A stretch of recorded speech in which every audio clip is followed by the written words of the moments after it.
मेरी वो पर्सनैलिटी नहीं है, स्टैंडर्ड की पर्सनैलिटी है, कोठी बंगले वाली, मतलब स्टैंडर्ड की। जो बड़े बड़े कोठी बंगले वाले होती है ना, बड़े बड़े जो 500-500 गज की कोठी, स्टैंडर्ड हाई प्रोफाइल पर्सनैलिटी। भाई यहाँ पे क्या हो रहा है? भाई यहाँ पे क्या हो रहा भाई? ये कहाँ फंस गया भाई मैं?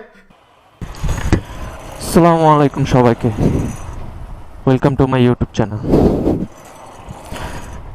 আশা করি আপনারা সবাই ভালো আছেন। তো আজকে মূলত আমি কোনো প্রকারের বাইকের ব্লগ না, কোনো প্রকারের বাইকের স্পেসিফিকেশন, বাইকের প্রতি অভিজ্ঞতা এসব কিছুই শেয়ার করব না। আজকে শুধুমাত্র আমি বের হয়েছি জাস্ট দেশের পরিস্থিতি দেখার জন্য। আজকে আমি যাচ্ছি মুন্সিগঞ্জের দিক, এবং ঢাকা টু মুন্সিগঞ্জ অর্থাৎ আমাদের ড্যামরা এলাকা থেকে মুন্সিগঞ্জ পর্যন্ত আমি এখন আপনাদেরকে জানাবো আজকে সার্বিক পরিস্থিতি কেমন, মানুষ কীভাবে চলাচল করছে। আমি বাইকটা কেনার পরে যে ভিডিওগুলো দিছিলাম, দেওয়ার পরে মাঝখানে অনেক দিন আর ভিডিও দেয়নি। তো আমার বাইকের বয়স প্রায় 2 বছরের ঊর্ধ্বে হয়েছে এবং 10,477 কিলো চলছে। বলেন কি? তো আমার একটা রিভিউ দেওয়ার কথা ছিল, কিন্তু সেই রিভিউটা আমি বাইক এতদিন চালিয়ে এরপর বুঝে তারপর আপনাদেরকে সঠিক নির্দেশনা দেওয়ার জন্য এতদিন অপেক্ষা করছি। তো এই রিভিউটা আমি আপনাদেরকে জানাবো পরবর্তী ভিডিওতে।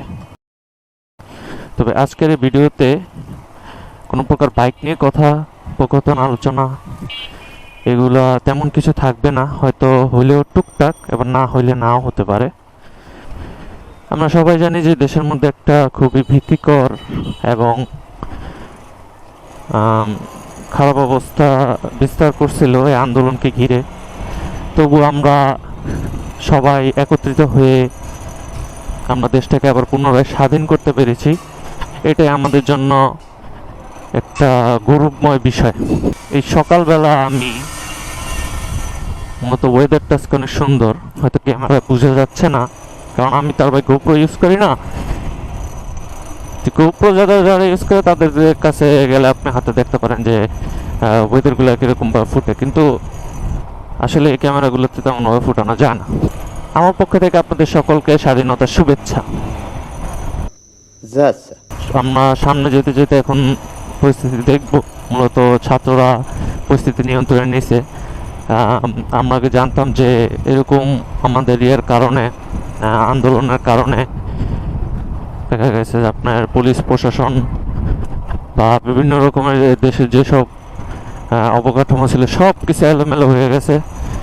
তো আপনার এলোমেলো হয়ে যাওয়ার কারণে আপনার এখন সব কিছুর দায়িত্ব ছাত্ররাই পালন করতেছে। ছাত্ররাই রাস্তা ঝাড়ু দিচ্ছে, রাস্তা ট্রাফিক কন্ট্রোল করছে, যেটা তারা খুবই ভালোভাবে করছে। এদের মধ্যে অনেকে আছে খুব বয়সেও অনেক ছোট, কিন্তু তারাও দিনরাত কাজ করতেছে। তারা অ্যাকচুয়ালি খুবই ভালো কাজ করতেছে।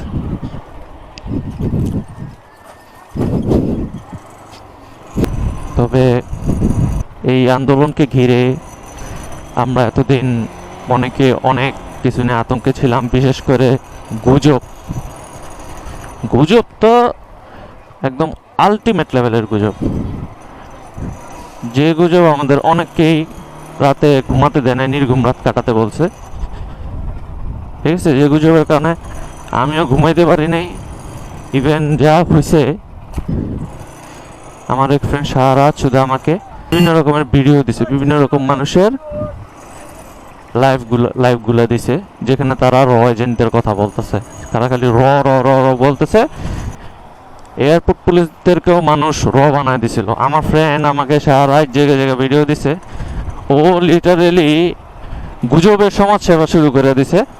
সে প্রথম আমাকে একটা ভিডিও দিছে, সেই ভিডিওতে আমি দেখলাম যে কতগুলো এয়ারপোর্ট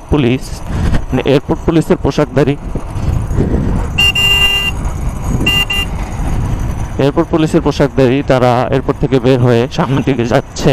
তো মানুষরা বা ওদেরকে দেখে বলছে যে আরে এরা কারা, এরা কোথায় যাচ্ছে। তো তো পরে আমি এটা আমার ফ্রেন্ডকে জিজ্ঞেস করলাম, বললাম এটা তো এয়ারপোর্ট পুলিশ। তো সে বলতেছে এয়ারপোর্ট পুলিশ তো তারা এভাবে যাবে কেন? এভাবে কেন যাচ্ছে, এভাবে কেন যাচ্ছে, মানে টোটালি মানুষকে ভিডিওতে আতঙ্ক করাতে না পারলেও মুখের কথা আতঙ্কিত করে দিব। পরবর্তীতে আমি নির্ঘুম একটা রাত কাটানোর পর গুজব দেখতে দেখতে সকাল করে বুঝতে পারি যে সবাই তখন বলা শুরু করে এটি গুজব, এরকম কিছুই না। এরকম আমার মতো যারা যারা আতঙ্কে ছিলেন তারা অবশ্যই কমেন্ট সেকশনে জানাবেন। মেয়ে কয়দিনে বাইকে তেমন কিছু মডিফিকেশন করাই নাই, কিছু টুকটাক মডিফিকেশন করাইছি যেগুলো দেখতে দৃষ্টিকটু লাগবে না। হয়তো আমার কাছে তো লাগবে না, আপনাদের কাছে লাগবে কিনা সেটা আমি কীভাবে বলবো, সেটা নিয়ে পরবর্তী ভিডিওতে আলোচনা হবে। আজকে মূলত আমরা যে কাজটা করতে যাচ্ছি, বা মূলত কাজই নাই আসলে, আমরা মূলত যাচ্ছি দেখতে যে পরিস্থিতি কি অবস্থা, এখনো কি ছাত্ররা মাঠে আছে কি না, তো সেটা নারায়ণগঞ্জে গেলে বোঝা যাবে।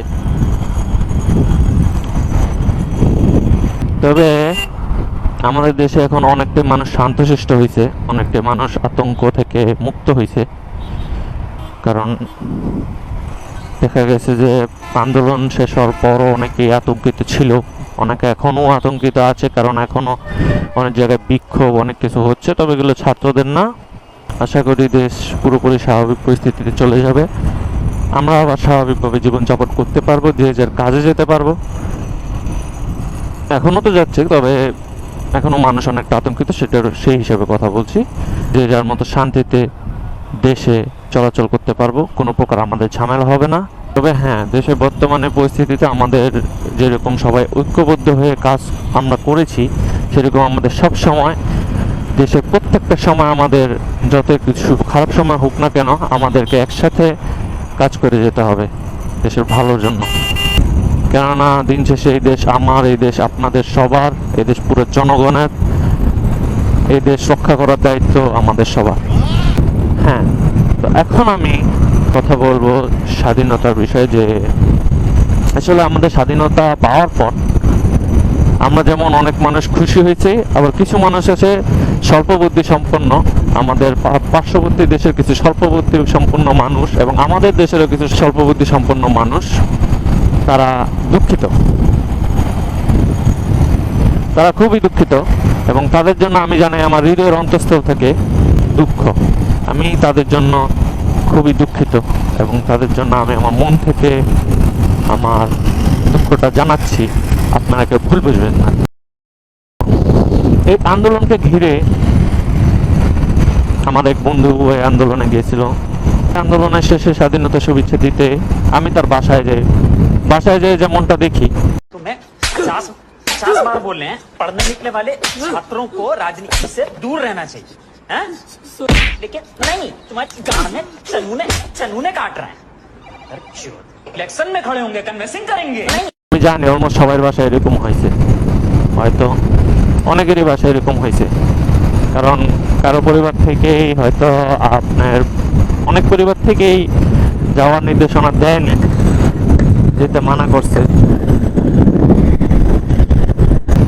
আর যেতে মানা করার কারণ আমরা সবাই জানি যে পরিস্থিতি, দরকার মা বাবা অবশ্য আমাদের ভালোর জন্যই বলে। তবে পরিস্থিতিগুলো মূলত ছিল আপনার এরকম গোলাগুলি অবস্থা, এরকম মানুষ চারিদিকে মানুষ মরছে, তো সব কিছু মিলিয়েই দেখা গেছে যে আমাদেরকে তারা নিষেধ করছে, বাধা দিছে, তবু আমরা শুনিনি, আমরা দেশের জন্য বাহির হয়েছি, আমরা সকলে মিলে কাজ করছি। তবে হ্যাঁ, এখনো আমাদের দেশে পুরোপুরি বিপদ কাটেনি। কিছু কিছু জায়গায় ডাকাতি এবং সংখ্যালঘুদের উপর অত্যাচার এটা হয়ে যাচ্ছে। আমরা সবাই মিলে তাদেরকে ওই অত্যাচার থেকে মুক্ত করবো, এবং দেশকে আমরা আর কোনো প্রকারের অরাজকতা, কোনো প্রকারের সহিংসতা সৃষ্টি হতে আমরা দেব না। এবং যারা এই সহিংসতা সৃষ্টি করছে তাদেরকে আমরা অবশ্যই আইনের আওতায় তুলব। তবে আমাদের এটা খেয়াল রাখতে হবে যেন আমাদের ছাত্রদের মধ্যে এমন কেউ এইসবে জড়িত না থাকে, বা আমাদের ছাত্রদের মধ্যে আমি অনেকেই দেখছি যারা ট্রাফিক কন্ট্রোলের টাইম খুবই বাজেভাবে বিহেভ করে, বিশেষ করে ড্রাইভারদের সাথে। আবার অনেক ছাত্ররা, বেশিরভাগ ছাত্ররা যা করে খুবই সুন্দরভাবে কথা বলে, তাদেরকে বোঝায়। তবে আমি ওখানে বলবো যারা সিনিয়র আছেন তারা অবশ্যই আপনাদের জুনিয়রদের দিকে লক্ষ্য রাখবেন যে ওরা আসলে ঠিকভাবে কথা বলছে কিনা। কেননা আমাদের শিক্ষাটা আমাদের শিক্ষাটা যেন মানুষ বোঝে যে আমরা ভালোভাবে ডিসিপ্লিন প্রাপ্ত ছাত্র। আমাদের ভিতর শুদ্ধতা আছে, আমাদের ভিতর সভ্যতা আছে, আমাদের ভিতর নম্রতা আছে, জাতি গড়ার ঐক্য সাহস আছে। আমাদেরকে যেন তারা বলতে না পারে যে আমরা ক্ষমতার অপব্যবহার করছি, আমরা ক্ষমতার অপব্যবহারে এইসব করছি, ক্ষমতার লোভে এইসব করছি। আমাদেরকে যেন তারা কেউ এইভাবে না বলতে পারে, বিশেষ করে দেশের জনগণ। আমরা পূর্বেও দেশের জন্য করেছি, এখনো দেশের জন্য করছি, পরবর্তীতে আমরা দেশের জন্য করব। যেটা বলছিলাম, এখন আমরা জায়গায় জায়গায় সংখ্যালঘুদের আন্দোলন দেখতে পাচ্ছি যে সংখ্যালঘুরা তাদের বিভিন্ন রকমের দাবি নিয়ে পেশ করছে। তো সেটাও আমাদেরকে মাথায় রাখতে হবে যেন সংখ্যালঘুরা কিছুতেই অত্যাচারের শিকার না হয়। আমরা চেষ্টা করছি, জায়গায় জায়গায় আমরা দেখছি যে অনেকে মন্দিরকে পাহারা দিচ্ছে, কিন্তু অনেকে এটা নিয়ে আবার কটূক্তি করছে, বিশেষ করে বাহিরের দেশে, তার পার্শ্ববর্তী দেশ ভারত থেকে বিভিন্ন রকমের কটূক্তি আসছে। তবু অনেক জায়গায় যারা মন্দির জ্বলে এসব জাতীয় ঘটনা ঘটে যাচ্ছে। সর্বপ্রথম আপনাদের যে স্থান আছে, আপনাদের যে মন্দির স্থান, এটাকে সর্বপ্রথম রক্ষা করার দায়িত্ব যার, এটা হলো আপনাদের সকলের নিজের, কারণ এটা আপনাদের হকের লড়াই। এখানে যেন কেউ আপনাদেরকে মারতে না পারে, আপনাদেরকে অপদস্থ না করতে পারে, অত্যাচার না করতে পারে, এটা দেখার দায়িত্ব সর্বপ্রথম আপনাদের নিজেরই। এই জন্য আপনাদের নিজেরই ঐক্য হয়ে আগে আপনাদের এইসব জায়গা পাহারা দিতে হবে।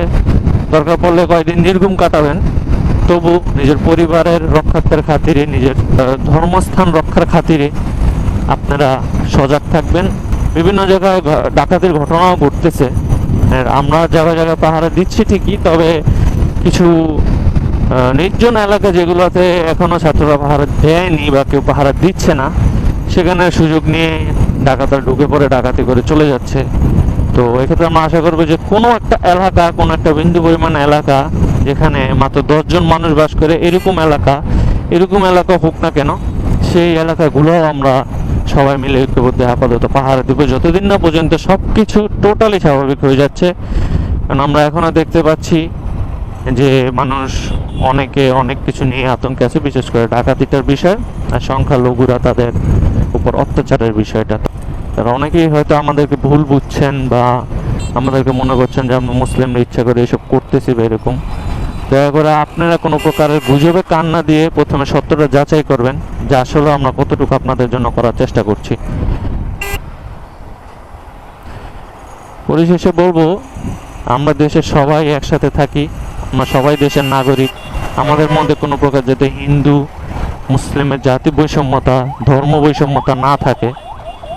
কেননা আমরা একই ভূমিতে জন্ম নিছি, একই ভূমিতে থাকি। এই ভূমিটা আমার, আপনার, সবার।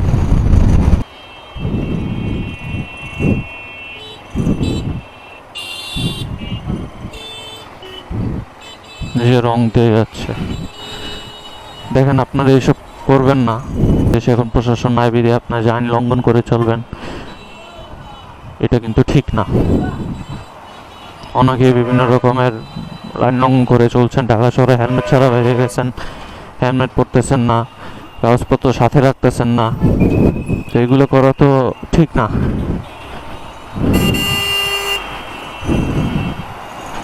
আপনারা সকলে দেশের আইন মানবেন, আইন মেনে বাইক চালাবেন, আইন মেনে গাড়ি চালাবেন। কেননা আপনারা আইন না মানলে আপনাদের দেখা দেখি বাকি গাড়িগুলো আইন মানবে না। এখনো ছাত্র, এখানে অনেক ছাত্রের কর্মরত আছে, তারা খুবই ভালো কাজ করছে। मेरी वो पर्सनैलिटी नहीं है, स्टैंडर्ड की पर्सनैलिटी है, कोठी बंगले वाली, मतलब स्टैंडर्ड की। जो बड़े बड़े कोठी बंगले वाले होती है ना, बड़े बड़े जो 500 गज की कोठी, स्टैंडर्ड हाई प्रोफाइल पर्सनैलिटी। भाई यहाँ पे क्या हो रहा है भाई, यहाँ पे क्या हो रहा भाई, ये कहाँ फंस गया भाई मैं।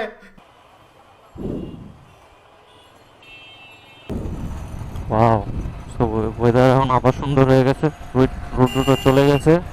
তো যাই হোক, যা বলতেছিলাম, আজকে অনেকক্ষণই কথা বলা হলো। মূলত। আপনারা যারা যারা নতুন আছেন আমার চ্যানেলে, নতুন আসছেন, নতুন ব্লগ দেখছেন, তারা অবশ্যই চ্যানেলটাকে একবার ঘুরে যাবেন এবং যদি ভিডিওটা ভালো লেগে থাকে অবশ্যই একটা লাইক এবং কমেন্ট করবেন। সাবস্ক্রাইব করে আমার পাশে থাকবেন যেন আমি আরও আপনাদের কাছে নতুন নতুন ভিডিও নিয়ে আসতে পারি। সেই জন্য আপনারা সকলে আমাকে সাপোর্ট দেখাবেন। আজকে এই পর্যন্তই, দেখা হবে পরবর্তী নেক্সট ভিডিওতে। আন্দোলনরত সকল শিক্ষার্থীদের মধ্যে যারা শহীদ হয়েছে তাদের সকল শহীদদের প্রতি শ্রদ্ধা জানিয়ে বিদায় নিচ্ছি। আপনারা সবাই ভালো থাকবেন। আসসালামু আলাইকুম।